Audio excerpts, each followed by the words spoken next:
know, they're still celebrating Frankel, I believe. But you know what? Oh, they pay attention to all of them, so I'm sure they're happy to have this one.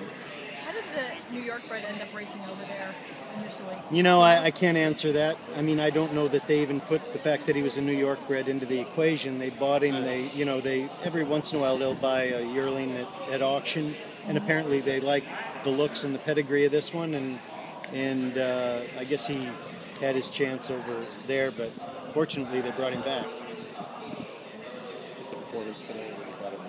It was good. I mean, I tell you what, if I was the connections of the second horse, I'd be pretty pleased, you know, the fact that he ran second, but he battled on hard and a pretty doggone good horse.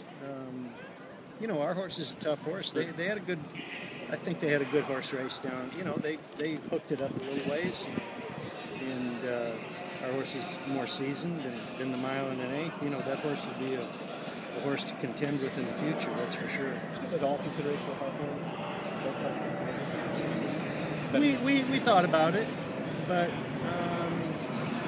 you know, this is kind of the logical spot. I mean, it's a good purse, and you know, we can walk out our back door and do it. So. Do you have any thoughts about trying him in open company in the future? Well, sure, we've talked about that, but you know, and we've discussed it this year, and the thought process was just let's leave him here for now, and if he stays in good form, maybe we can keep him in training next year. If he went the wrong way, then they'd have to consider doing something else with him. So, you know, I'm glad that it turned out this way, and we can keep him in training and try him next year.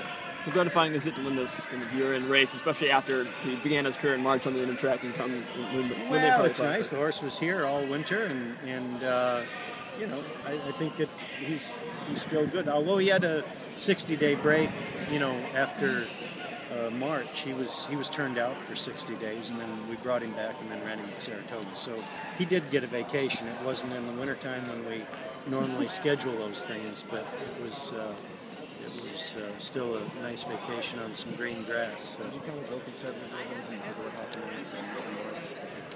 Well, I mean, giving him the vacation, I'd say, was being conservative, and then we just trained him normally, you know, apart from that. He actually was, you know, when we ran him the first time in Saratoga, when we ran him in the stake there, when we brought him back, I didn't think he was, you know, completely cranked up and ready to go. I thought, well, he might get a little tired, but he was good enough to win. That's it for him this year. You know what? I'm not sure. I mean, I think the only thing and this is just a long ball, I'm speaking for myself, you know, might have a look at the Clark. Comes up in, a month's time, and it would be open company and a good race, but we might consider it, and then that would be the end. But I'll discuss that with the connections, and you know, then we'll figure it out. Breeding right defense. You know, could you talk to him about that for me? Put it away for you.